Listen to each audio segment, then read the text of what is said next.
How people lived before air conditioning. Do you remember those scorching summer days before air conditioning became a part of everyday life? When the pavement seemed to melt, the air felt heavy, and stepping outside meant instantly breaking a sweat.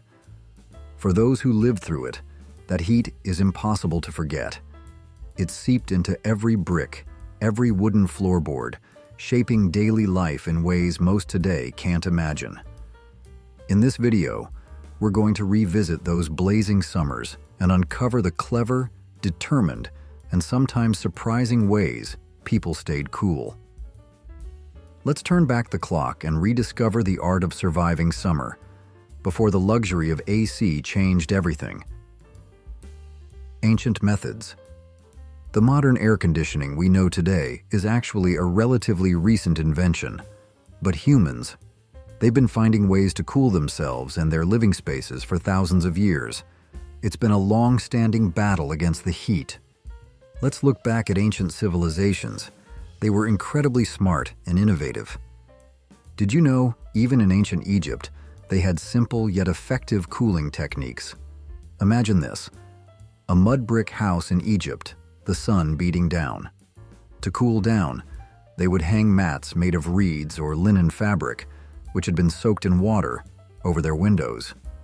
When wind blew through these damp screens, the evaporating water would draw heat from the air, bringing cool, moist breezes into the room. This is the basic principle of evaporative cooling, a technique still used in some places today. It didn't create cold air like AC, but it definitely made a significant difference in the dry desert heat. Further west, the ancient Roman Empire also had quite remarkable cooling techniques. They built complex aqueduct systems. Some systems even had water flowing through the walls of their homes. The cool water would absorb heat from the walls, making the interior space much more comfortable. Think about it. It was a form of ancient, radiant cooling, using the stable temperature of groundwater to combat the heat outside. It was a wonderful combination of engineering and natural resources. And in medieval Persia, they developed distinctive architectural structures called wind catchers. These tall structures were designed to capture wind and funnel it down into underground water cisterns below the house.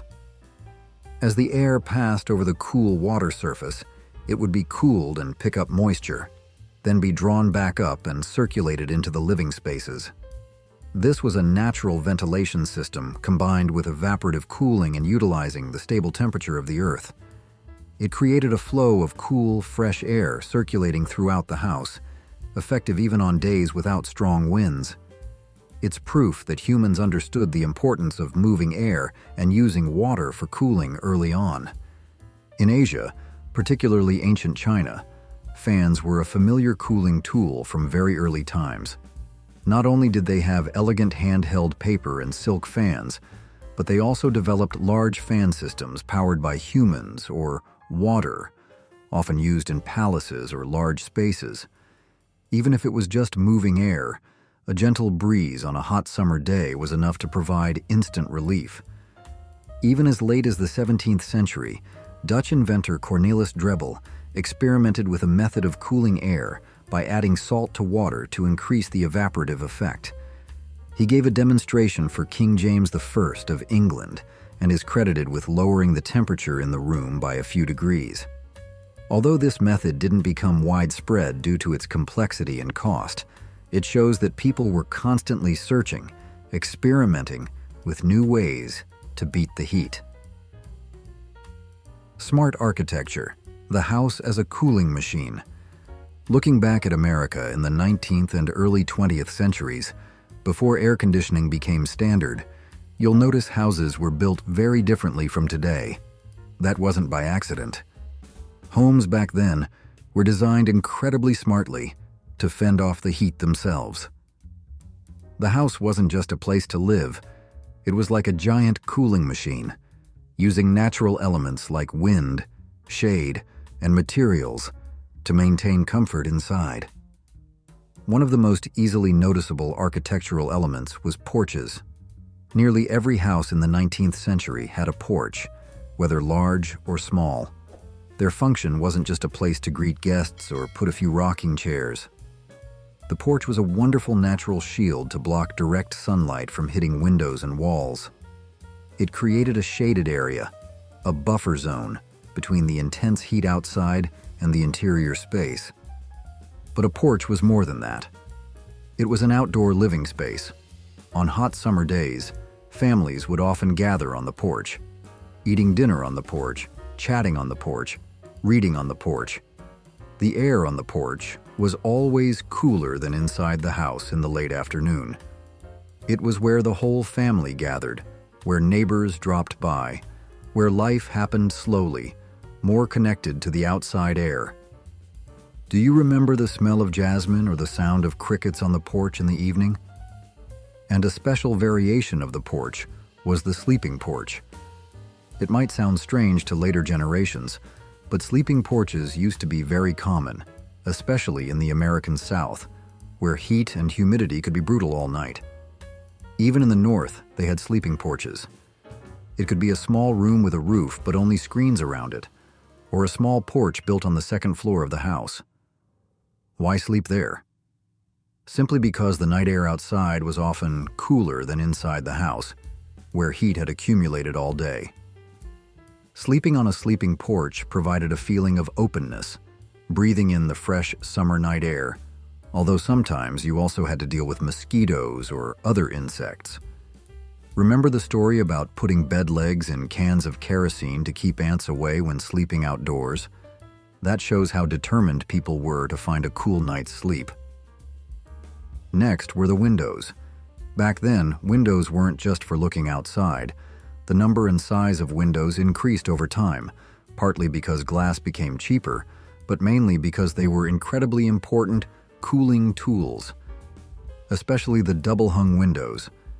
This design allowed you to open both the upper and lower sashes of the window at the same time. Why do that? Hot air is lighter than cold air, so it rises. By opening the top part of the window, the hot air in the room would escape. At the same time, opening the bottom part of the window would draw cooler air from outside in. This was a simple but very effective way to create natural air circulation in the room. In addition, using taller windows than usual also helped create a stronger airflow, and the placement of windows and doors was an art. They often built houses so that the orientation of the house and the windows, doors, were aligned. This allowed maximum use of cross breezes, the natural airflow blowing through the house from one side to the other. By simply opening opposing windows, a cool breeze would sweep through the entire house, carrying away hot air and providing instant relief. Do you remember the feeling of a sudden cool breeze blowing through the house on a sweltering summer day? That was the effect of cross breezes. And look up, high ceilings. Old houses often had soaring high ceilings. This didn't just create a sense of spaciousness, it also had a very important cooling function. Hot air always tends to rise. High ceilings helped keep that layer of hot air up high, away from the human living space below. This made the main living area feel significantly cooler. Natural ventilation systems were further enhanced in many ways. A spacious central hall with aligned openings is a typical example, creating a main ventilation axis in the house. On the roof, you might sometimes see small structures sticking up called belvederes or cupolas. They weren't just for decoration. These structures acted like a chimney. Hot air from the floors below would rise, enter the central hall, and be drawn upwards, exiting through windows or vents in the belvedere cupola. This effect helped continuously pull hot air out of the house, while drawing cooler air in through the lower windows. Even smaller details were calculated. Transom windows, those small windows above interior doors, allowed air to circulate between rooms, even when the main door was closed for privacy. This maintained a continuous airflow throughout the entire house. In crowded apartment buildings, especially in cities like New York, air shafts or ventilation spaces between adjacent buildings also played an important role in enhancing air circulation. although their original purpose might have also been related to housing regulations and public health. And another incredibly smart solution: summer kitchens. Cooking generates a significant amount of heat. To avoid heating up the entire main house during hot summer months, many families had a separate kitchen building or a kitchen area away from the main house. This kept the heat and even the cooking smells, even if sometimes very appealing, from affecting the main living space. Regarding materials and structure, old houses often had very thick walls made of brick, stone, or adobe in drier climates. Thick walls acted as an excellent natural insulator, keeping the interior temperature more stable, cooler during the day and warmer, or cooler depending on the season, at night. Sloping roofs and wide eaves also helped shield the house from intense sunlight and efficiently shed rainwater. Finally, the landscaping around the house also played an important role. Planting greenery, especially trees with wide canopies around the house, created natural shade. Tree shade helped reduce the air temperature around the house and prevented direct sunlight from hitting walls and the roof. Using awnings or shutters outside windows was also an effective way to block intense sunlight from shining directly into the house while still allowing wind to circulate through gaps. All these architectural elements, when combined, show that people back then considered the natural environment very carefully when building homes. They didn't try to fight nature with powerful technology, but learned to live in harmony with it. Please share your memories of summers before air conditioning in the comments below. Lifestyle adjustments and daily habits. Facing the heat, not only did house architecture change, but the way people lived, their daily schedules, also had to adjust. Life before AC forced people to live more in tune with the rhythm of nature. The first and most obvious adjustment was waking up and working early. Early morning was the coolest time of the day, especially before the sun climbed high. Therefore, strenuous tasks requiring a lot of effort were often prioritized for the morning. Farmers went to the fields early, factory workers arrived early, and homemakers also completed the main household chores in the morning. Taking advantage of this precious cool time to get as much done as possible. And conversely, when the heat peaked in the afternoon, some places adopted the habit of taking a midday break, also known as siesta. Like in other tropical climates around the world, small towns or shops might close for a few hours during the hottest part of the afternoon. People went home to rest, avoiding going outside. This was a simple yet practical acknowledgement. Trying to do heavy work in peak heat was both inefficient and dangerous to health. When not indoors, people sought ways to spend time outdoors or in cooler places. Porches were a popular choice, as we mentioned. Parks with dense green shade became ideal destinations to escape the heat, or places near water like rivers, lakes. The sea always attracted people to swim, dip their feet, or simply sit by the shore to feel the cool air rising from the water. Going to the movies was another common way to escape the heat, especially since movie theaters were among the first public places to install AC. Visiting large department stores or restaurants with AC was also a tactic. And of course, basements, which typically maintained a stable and much cooler temperature than upper floors, were a great refuge from the heat. At night, when the heat still lingered indoors, many people chose to sleep outdoors.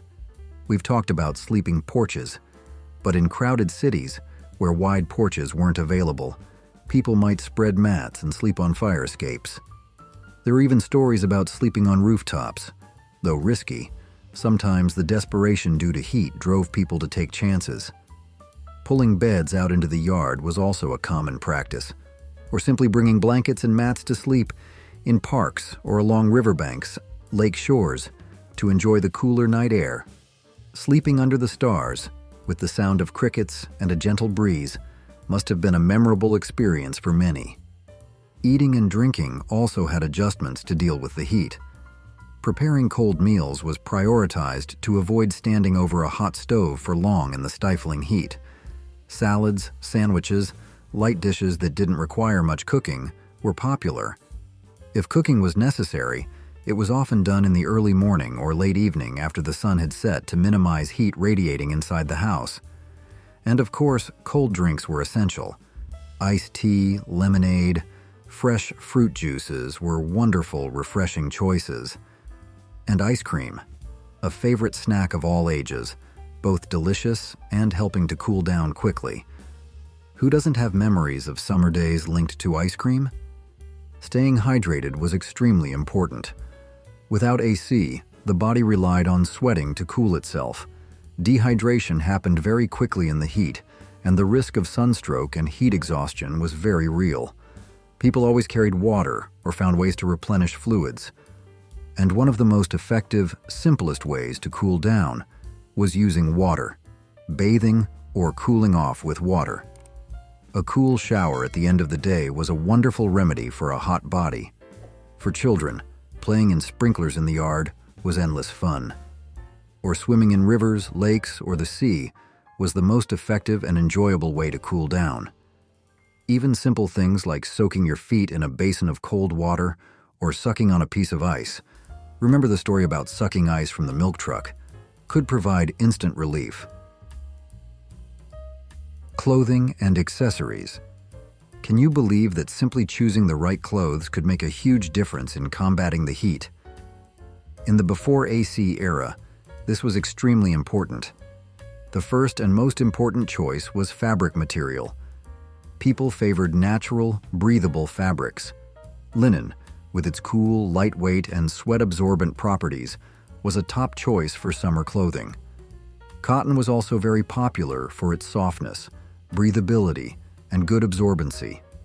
Even lightweight wool could be used on not too hot summer days or in the evening. Conversely, synthetic fabrics, the kind that trap heat and don't let sweat escape, were completely avoided in the summer. Do you remember the feeling of wearing a cool cotton shirt on a hot day? The color of clothes was also important. Light-colored fabrics, especially white, were very popular in the summer because they reflected sunlight better than dark colors, helping the body absorb less heat. Look at old photos of summers past, and you'll see many people wearing white or pastel colors. The style of clothing was also designed to optimize breathability. Clothes were often loose-fitting, not tight against the body. This allowed air to circulate better between the skin and the fabric, helping sweat evaporate more easily, cooling the body. Even simpler was reducing unnecessary layers of clothing. Wearing as few layers as possible allowed the body to breathe and feel more comfortable. And a simple yet effective body cooling technique was using damp clothing. Sweat is how the body cools itself. When sweat evaporates, it draws heat away. By wetting clothes, whether just from sweat or intentionally dampening a part, the evaporative cooling effect would increase, especially with a breeze. The feeling of a slightly damp shirt in the shade is hard to forget.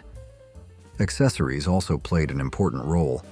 Wide-brimmed hats were essential when going out in the intense sun, shielding the face and neck from direct sunlight.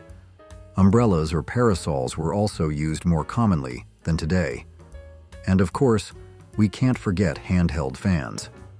From intricate imported silk and paper fans to those made from old newspapers, handheld fans were effective and readily available personal cooling tools. Sometimes, they were even a status symbol, later mass-produced and given away for advertising. However, there were also special cases where work regulations or safety required wearing clothing completely unsuitable for the heat. For example, women working in kitchens, near fires and high temperatures, sometimes still had to wear flame-retardant wool clothing regardless of how hot it was. That was a sacrifice for the job, a difficult aspect of life before AC. Is there anything from life before AC that you miss most? A specific memory? An unforgettable feeling? A distinctive smell of summers past? I would love to hear your story. Using water, ice, and fans. Besides adjusting architecture and habits, people actively used available tools and resources to create coolness. 3 main elements were effectively utilized: water, ice, and fans. Using water for evaporative cooling is an age-old technique. A common way was hanging damp curtains or cloths in front of open windows. When wind blew through the moist fabric, water evaporated, drawing heat from the air and making the air entering the room cooler while also increasing humidity. This method was especially effective in dry climates, where the air could absorb a lot of moisture. In humid climates, it was less effective and could even make the air feel more uncomfortable. A mechanical version of this principle was evaporative coolers, also known as swamp coolers. These devices work by blowing hot, dry air through a wet material, usually wood fiber pads or other porous material, constantly dampened with water. As the air passes through, the water evaporates, cooling the air before it's blown into the room. Like hanging damp curtains, swamp coolers were very effective in dry climates, but almost useless in places with high humidity. Ice was a valuable resource for cooling. From the 19th century, the industry of harvesting and transporting ice grew strong. People cut ice from frozen lakes in the winter and stored it in insulated ice houses for use in the summer. Ice was used in ice boxes, the predecessors of modern refrigerators. An ice box was a simple insulated cabinet where a large block of ice was placed inside. The ice melted slowly, keeping the interior space cool, helping preserve food and drinks. Buying ice daily or weekly from the ice delivery man was a familiar part of life. And a simple but effective application of ice for cooling the air was placing a fan to blow over a block of ice. The airflow from the fan passing over the cold ice surface would be cooled before spreading into the space. Even high-ranking officials used this method. There's a story that this method was used to cool the room for President Garfield. While it didn't cool an entire large room, it created a flow of cool air right in front of the fan, providing comfort to someone sitting nearby. Fans are tools for moving air that have existed for thousands of years. We've talked about handheld fans, but there were many other types of fans. There were mechanical or human-powered fans. For example, fans attached to chairs, fans attached to rocking chairs, or fans powered by foot pedals. Even historical figures like Washington and Franklin experimented with these mechanical fans. They required human effort to create wind, but they worked non-stop as long as someone was operating them. Then came fans powered by motors, but not using electricity. Before electricity was common, people used motors powered by winding springs, kerosene, alcohol, or gas to spin the fan blades. These fans offered more convenience than human-powered fans, but still had limitations regarding fuel and noise. And then early electric fans were invented. Developed in the late 19th century by people like Schuyler Wheeler and Deal, electric fans were a major breakthrough. Initially, they were mainly used in places where electricity was available, such as factories, large stores, hotels, restaurants. It wasn't until the mid-20th century, when the electric grid became more widespread, that electric fans really became common in homes. The whirring sound of an electric fan placed on a table or floor is a characteristic sound of summer days past for many people. Ceiling fans even appeared before electric fans, initially powered by water through a system of ropes and pulleys. Later, Deal built the first electric ceiling fan. Ceiling fans helped circulate air effectively in a room, pushing hot air down and creating a cool feeling thanks to the continuous airflow. A particularly powerful and common type of fan in large houses was the whole house fan, or attic fan. Often installed in the ceiling of an upper floor hallway or in the attic, these large fans were designed to strongly pull all the hot air from the house up into the attic and push it out through vents. At the same time, it created a slight vacuum, drawing cooler air from outside into the house through all the open windows. For this fan to work effectively, you absolutely had to open windows on the lower floors. When the outside air in the evening began to cool down more than the air inside the house, turning on the attic fan could quickly lower the temperature of the entire house. However, they were usually very noisy. Anyone who slept under the roaring sound of a working attic fan will surely remember it well. Finally, there were window fans. These fans fit snugly into a window frame. You could orient them to blow air into the room or exhaust air out by using multiple window fans in different locations in the house. For example, placing one to exhaust hot air at one end of the house and one to blow cool air in at the other. You could create an even stronger cross-ventilation flow. And then everything changed. The arrival and popularization of modern air conditioning changed how we live, work, and even where we choose to settle. Initially, air conditioning was bulky, expensive, and not easy to install. They were mainly used in industrial or medical environments, such as hospitals and factories, where controlling temperature and humidity was necessary for machinery or patient health. One of the first public places that made AC familiar to many people was movie theaters. Imagine a blazing hot summer day outside, and you step into the cool, dark space of a movie theater. It was an incredibly appealing experience and a big reason for people to go to the movies. In fact, the appeal of air-conditioned movie theaters on hot summer days contributed to the concept we now call the summer blockbuster. Film studios realized that summer was a great time to release big movies, drawing audiences to the theater for both entertainment and escaping the heat. A major turning point happened in 1947, when more affordable window air conditioners began appearing on the market. This opened the door for AC installation in households. The process of popularization happened quite quickly after that. In 1960, only about 12% of U.S. households had AC. This number surged to 55% in 1980, and today, nearly 88% of households in the U.S. are equipped with air conditioning. That's a massive change in just a few decades. The popularity of AC has had profound impacts. First is the change in residential architecture. When people no longer relied on natural ventilation for cooling, house designs changed. Windows could be smaller, ceilings lower, and elements like sleeping porches or spacious central halls were no longer emphasized as before. Houses were built more tightly sealed to keep cold air inside as efficiently as possible. Second, AC stimulated population growth in hot regions.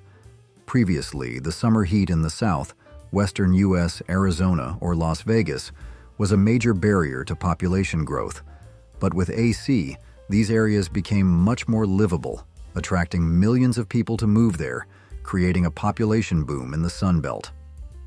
Third, and perhaps a less noticeable impact, is that AC has narrowed people's comfort zone.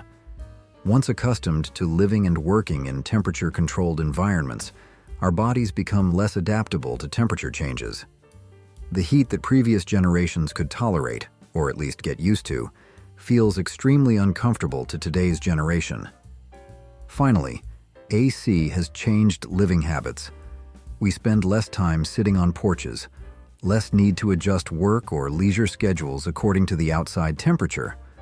Life has become less connected to the rhythm of nature, and many activities have moved indoors, into air-conditioned environments. This transition marks a new era. It brought unprecedented comfort, higher productivity during hot months, and the ability to live in places that were previously unfeasible. But it has also made us forget the skills, ingenuity, and living habits that helped previous generations overcome the heat. 20 things from 1960s, once necessary, now completely obsolete. Ever wonder what happened to the things we couldn't live without in the 60s?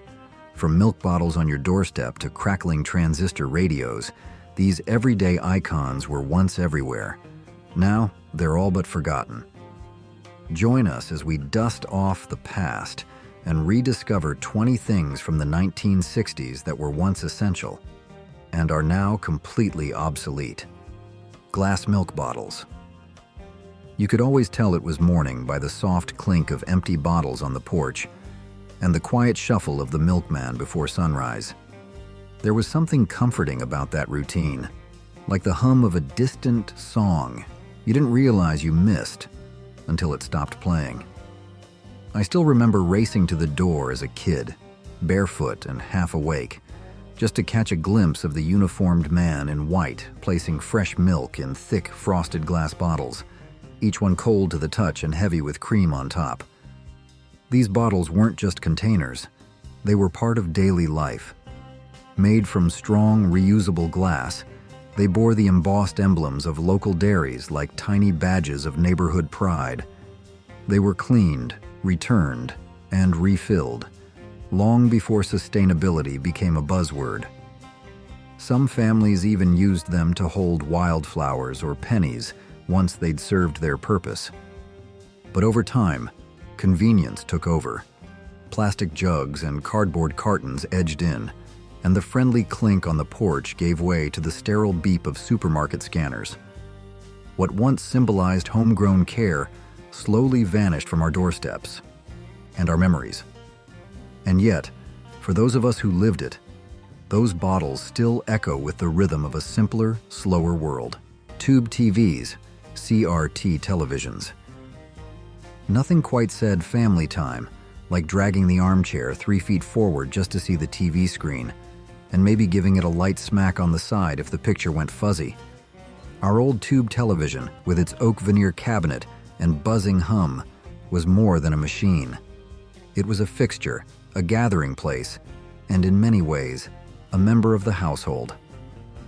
I still remember Sunday nights at Grandma's, the smell of pot roast lingering in the air as we all crowded into the den to watch the wonderful world of Disney.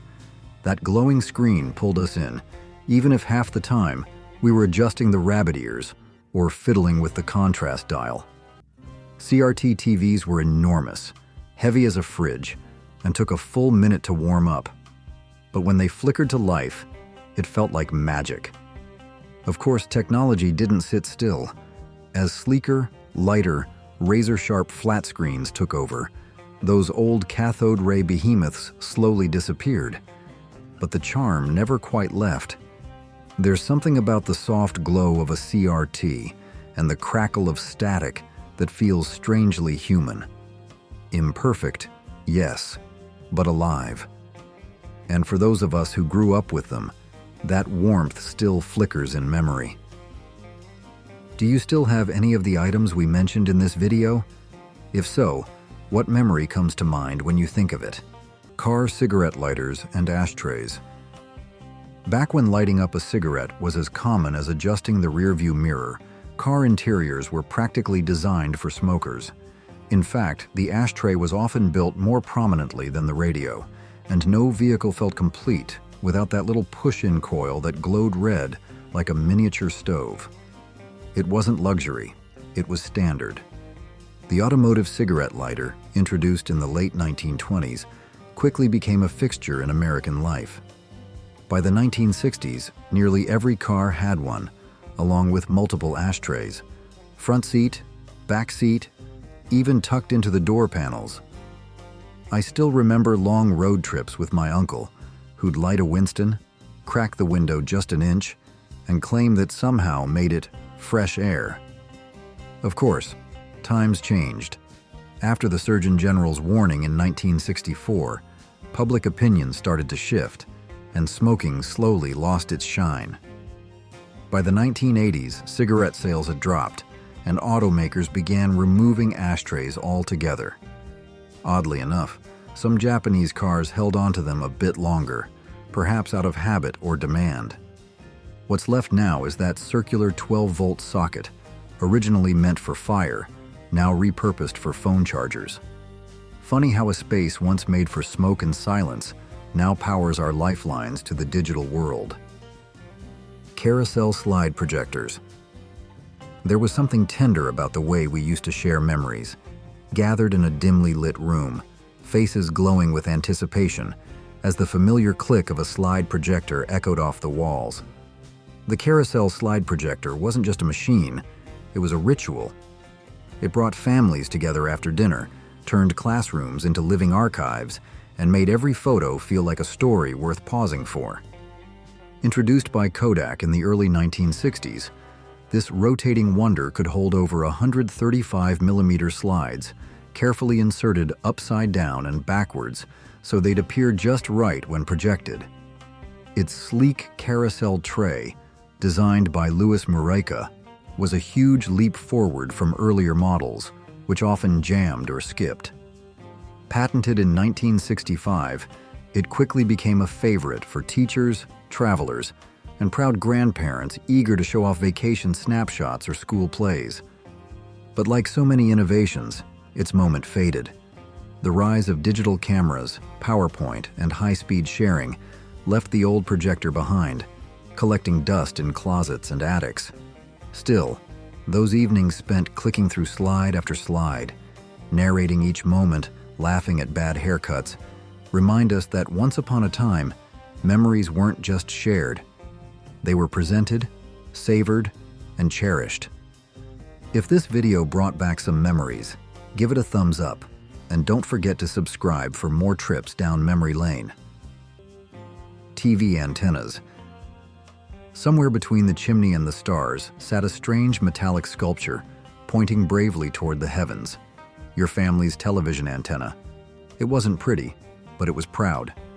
If it caught the right signal on a windy evening, you might even get a snow-free picture and sound that didn't echo like a cave. In the age before cable boxes and HDMI cords, these rooftop antennas were lifelines to the outside world. Built from aluminum and carefully engineered to maximize reception from distant towers, they brought game shows, sitcoms, and evening news into millions of homes without a monthly bill. The Channel Master models, in particular, were known for their strength and clarity, and some versions could rotate remotely, a real luxury at the time. I can still hear my dad yelling through the window as I adjusted the pole. "Okay, stop, go back. No, wait, too far." Getting a decent signal felt like cracking a safe, equal parts science and superstition. Over time, digital services replaced over-the-air TV for most households, and those towering frames slowly disappeared from the skyline. But for anyone who remembers wrestling with reception, those antennas remain more than just outdated tech. They're symbols of a time when patience, teamwork, and static-filled screens were part of the nightly ritual. Adding machines.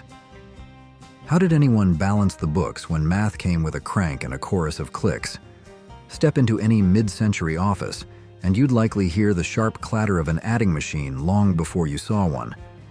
These sturdy beasts of burden were the unsung heroes of accounting desks, trusted to tally dollars and cents without a glitch, at least on a good day.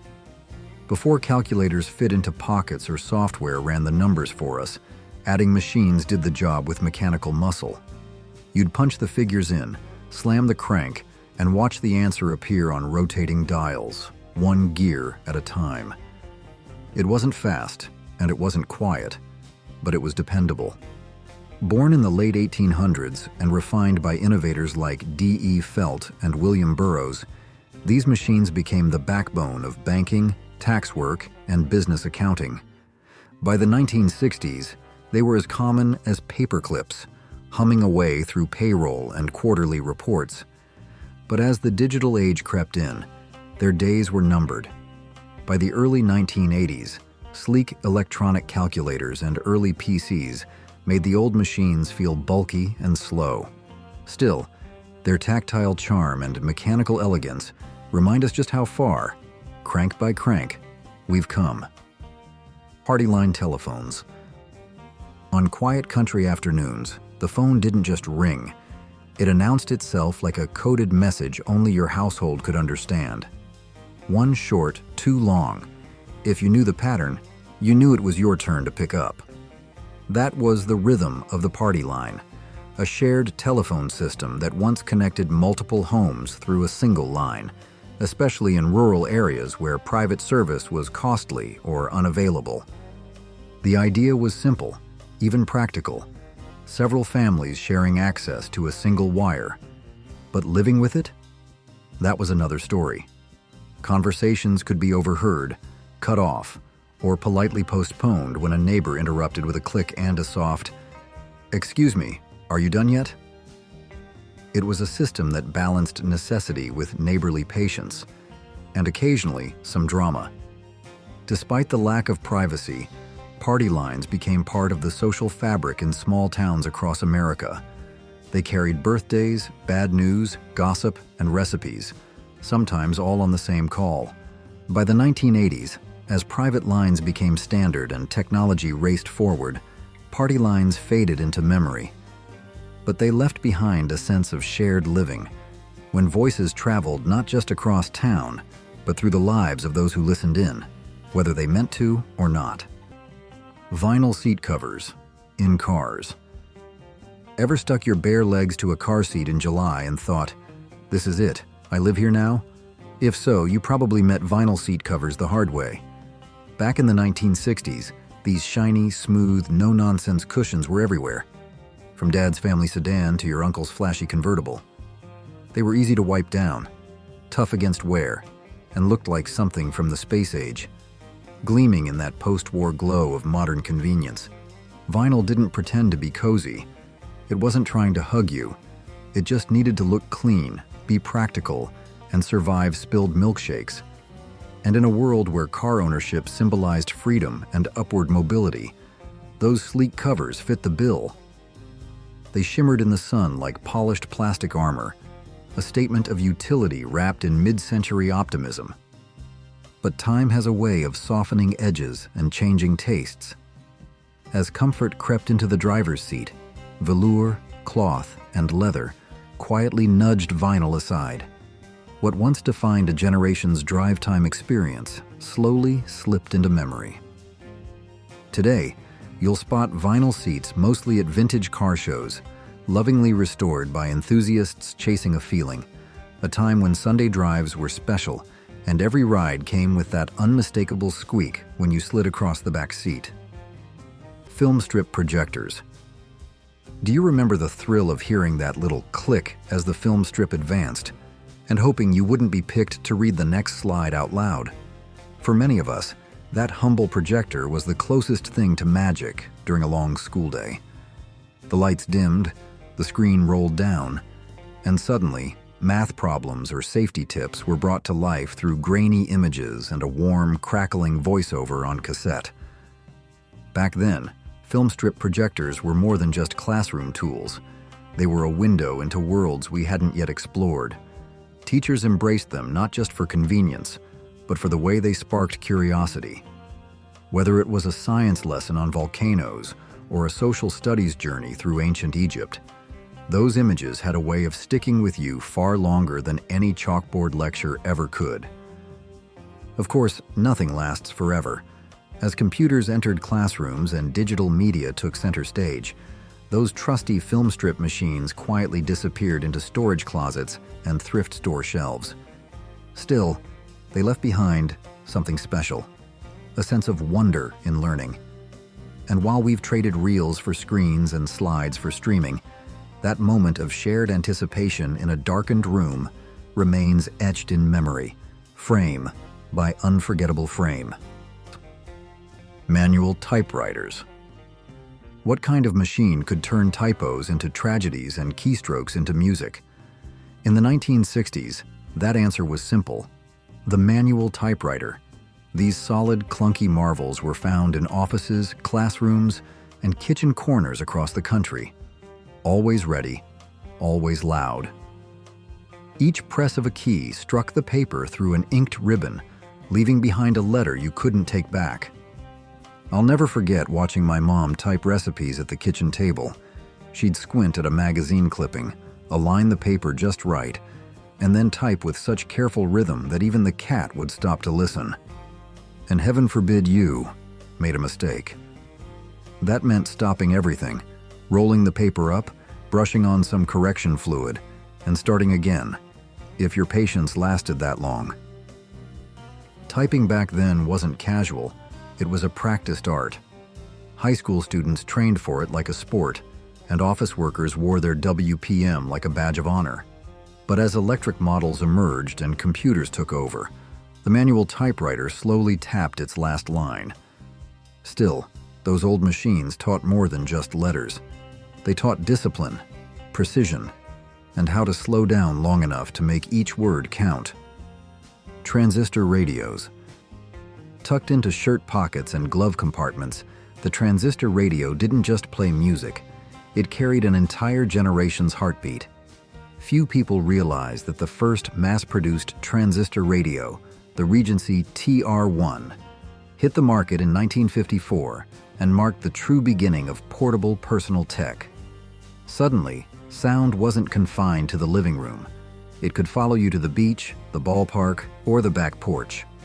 For kids growing up in the 50s and 60s, owning a transistor radio was like holding freedom in your hands. I still remember my older brother lying on the grass with his ear pressed to the speaker, trying to catch every pitch of a crackling baseball game broadcast. The sound wasn't perfect, it buzzed and drifted, but none of that mattered. It was live. It was yours. These pocket-sized players were powered by early transistor technology, allowing them to run on batteries instead of being plugged into the wall. Brands like Zenith and Sony turned them into cultural icons, riding the wave of rock and roll and radio drama. While today's audio devices are sleek, smart, and crystal clear, nothing quite replaces the charm of tuning that tiny silver dial, hoping to catch a voice floating in from somewhere just beyond the static. Steel ice cube trays.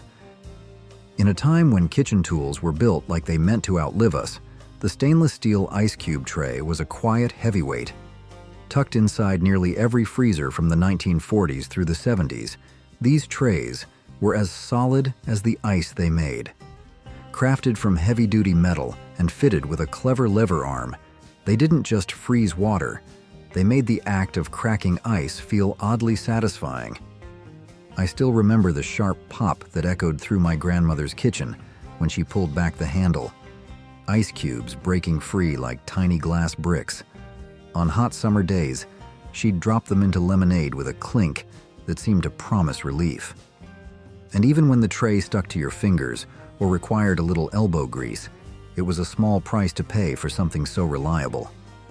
Before plastic molds and silicone trays flooded the market, this was how homes stayed cool. These trays were durable, reusable, and didn't crack or warp under pressure. In fact, many are still around, tucked away in cabinets, or proudly used by folks who prefer their gadgets with a bit of grit. Today, they remind us of a kitchen era rooted in function, quality, and a certain no-nonsense charm. If you could bring back just one of these obsolete items, which one would it be? Share your thoughts in the comments. Kodak Brownie cameras. Holding a Brownie camera felt a little like holding time itself, wrapped in cardboard, loaded with 8 chances to get it right. It didn't chirp, vibrate, or preview your shot. It simply clicked and left the rest to hope, chemistry, and the local photo lab. When Kodak launched the Brownie in 1901, it forever changed photography. Priced at just $1, it gave ordinary families the power to document their lives without needing a professional. Easy to use and small enough to carry anywhere, it quickly became a household staple, selling over 250,000 units in its first year alone. As the decades rolled on, the Brownie evolved. Some models folded neatly into pockets, others came with flash attachments or even motion picture capabilities. But what never changed was the feeling. You were preserving something real. A birthday, a snowstorm, a goofy face someone made just before the shutter clicked. Though production ended in the late 1960s, the Brownie's legacy lingers. It made photography personal, intimate even, and taught us that everyday moments are worth remembering. Long before filters and megapixels, this little box taught millions of people how to see beauty in their own lives. Phone books. Buried beneath floorboards and forgotten closets, they once ruled every household like sacred tomes of daily life. Believe it or not, the largest phone book ever printed weighed over 7 pounds, and that was just for a single city. Before apps and contacts lists were a tap away, The phone book was your gateway to the world. Thick, yellow-paged, and heavy enough to prop up a wobbly table leg, it sat beside the rotary phone, quietly powerful. Need a plumber? A pizza at midnight? Your cousin's number across town? You flipped through page after page, finger trailing the listings until you struck gold. Every home had one, some had three. White pages, yellow pages, and the crumpled mini copy in the junk drawer. I remember my dad balancing the book on one knee, squinting through his glasses as he scrolled alphabetically to settle a friendly bet about a restaurant's name. It was a ritual, slow and imperfect, but oddly satisfying. Eventually, the rise of smartphones and search engines rendered these giants obsolete. No alerts, no swipes, just dust, silence, and the scent of aged paper. But tucked inside those pages was a time when finding someone meant more than a search bar. It meant a moment of pause and a little bit of patience. Super 8 and 16mm film reels. Long before everything fit inside a phone, memories came to life in reels that spun behind a glowing lens, casting flickering shadows across a living room wall. In the 1960s, home movie nights were an event, quiet, reverent, and full of laughter. Someone would dim the lights, another would adjust the tripod, and just like that, the living room transformed into a little theater of the past. Super 8 and 16mm film reels were the gold standard for recording family moments, backyard birthday parties, Sunday cookouts, even school recitals where half the kids forgot their lines. The film was fragile, yet it held life in motion. You could almost feel the summer heat or hear your cousins laugh, even without sound. Handling those reels required care. Don't touch the edges, rewind properly, store them in a cool, dry place. Every roll of film felt personal, a chapter in the story of your family. And while technology marched on, ushering in VHS, DVDs, and, later, the endless convenience of smartphones, those reels left a mark. They were more than recordings. They were rituals, passed from projector to wall, from one generation's laughter to the next, and somehow, they made life feel just a little more cinematic. Reel-to-reel tape recorders. What if I told you the original voice memo could take up half your bookshelf? Long before MP3s and voice notes fit in our pockets, reel-to-reel tape recorders captured life in real time, one magnetic whisper at a time. These hefty machines, with their spinning reels and humming motors, were once the gold standard for recording high-fidelity sound. Introduced in the 1940s and embraced widely through the 60s and 70s, they became staples in radio studios, music labs, and even a few lucky living rooms.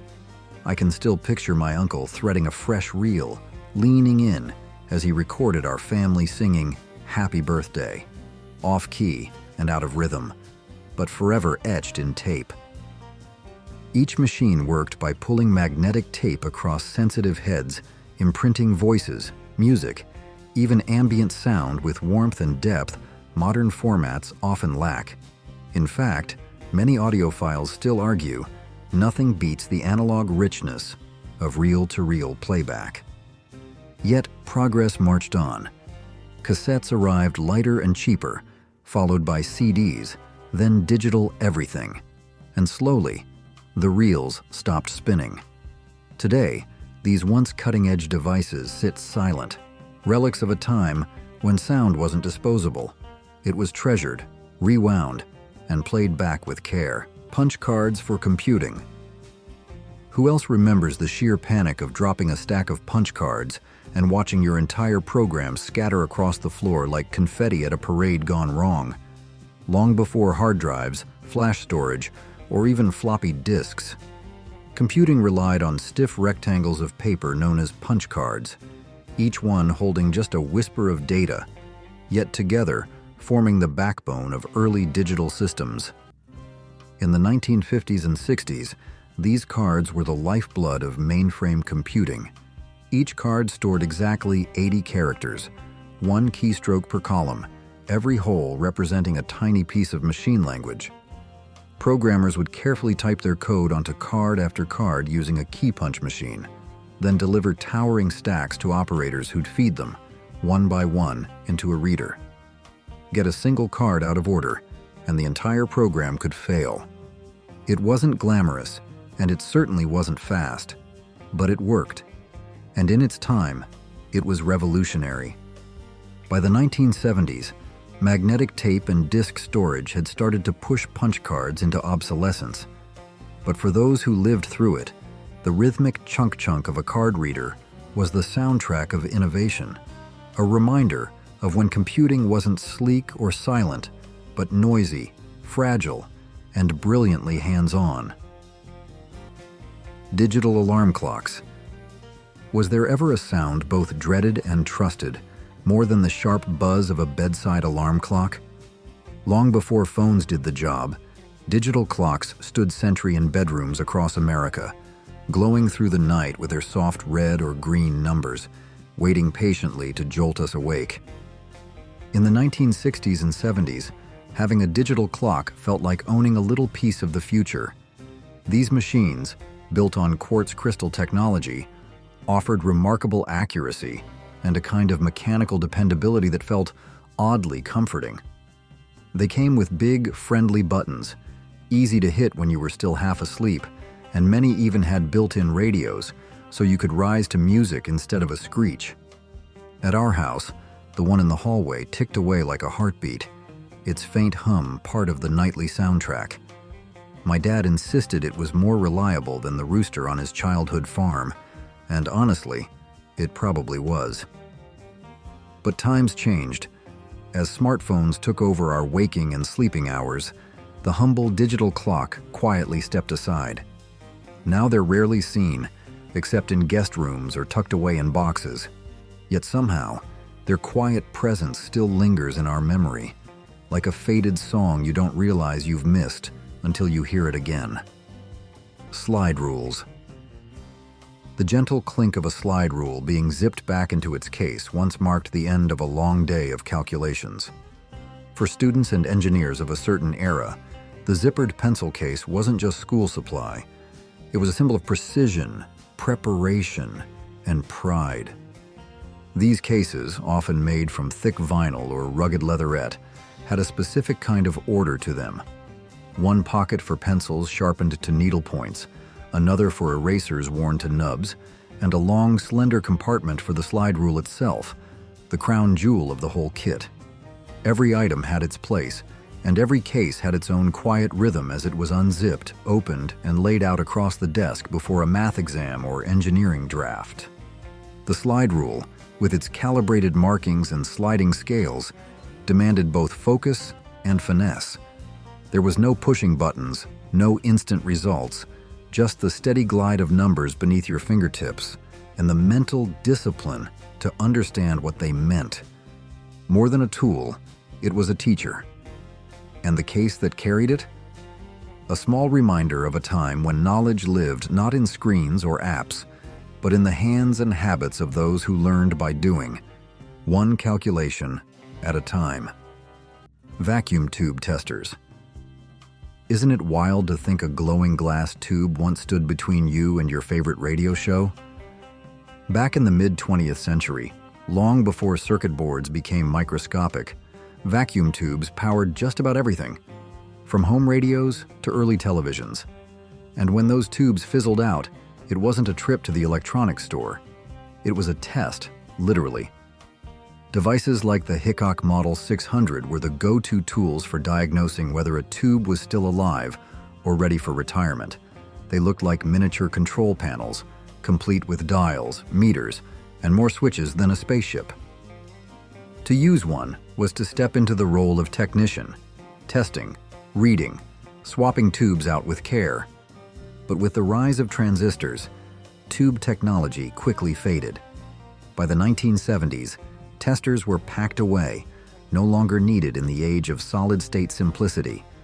Today, these tools live on in dusty basements or collectors' displays, gentle reminders of when electronics hummed, glowed, and required a human touch to bring them back to life,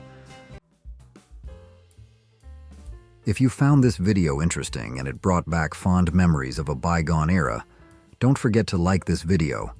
And if you haven't subscribed to the Who Remembers channel yet, subscribe now so you don't miss our next journeys down memory lane. Don't forget to share this video with your friends and family, those who also lived through this time and surely have many memories to share. Thank you so much for spending time with me traveling back in time today. See you in the next videos, where we'll continue to explore memorable pieces of life from the past.